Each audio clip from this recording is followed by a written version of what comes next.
नमस्कार, मैं आपके साथ शबनम। सोशल मीडिया पर एक खबर चल रही है कि बीजेपी चिराग पासवान की पार्टी को तोड़ देना चाहती है क्योंकि चिराग पासवान मोदी को असहज कर रहे हैं और मोदी शाह चिराग को सबक सिखाने के लिए काम कर रहे हैं और इसका एक रूप सोशल मीडिया पर दिख भी रहा है। एक रिपोर्ट देखिए।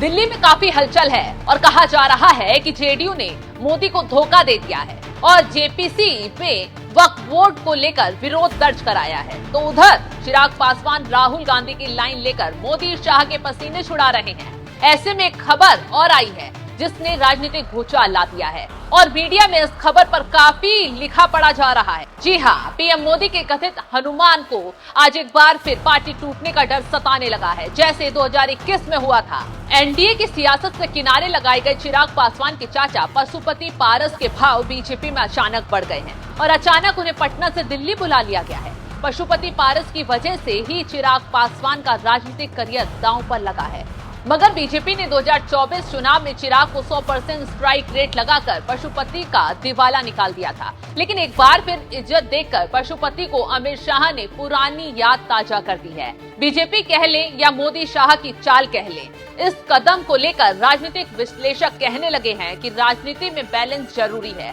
और जिसके चेहरे पर 100% स्ट्राइक का रेट लगा है उसको कंट्रोल करना तो और भी ज्यादा जरूरी हो जाता है। खबरों की माने तो इसकी पटकथा पटना में लिखी गई थी जब पशुपति पारस बिहार बीजेपी अध्यक्ष दिलीप जायसवाल से मिले थे। उसके बाद अमित शाह से दिल्ली में लाल गुलाब के बीच पीले फूल वाले गुलदस्ते से मुलाकात हुई।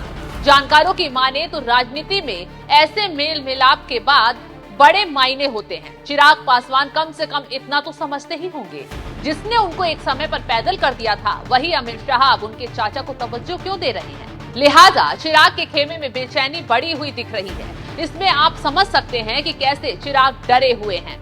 विपक्ष का वार और जनसंख्या का भूचाल बीजेपी समझ नहीं पा रही है। इसके साथ ही साथ एनडीए के सहयोगी मजबूत होकर मुद्दे को भटक गए हैं और विपक्ष के मुद्दे या पिच पर मजबूती में समर्थन करना पड़ रहा है, जबकि बीजेपी ये समझ रही है कि हमारे ही सहयोगी हमारे रास्ते में रोड़े बिछा रहे हैं।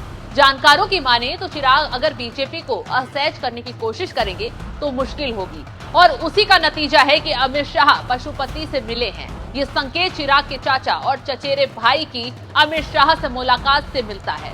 इससे कयास लगाए जा रहे हैं कि बीजेपी चिराग के हर कदम का जबरदस्त जवाब देने के लिए तैयार है।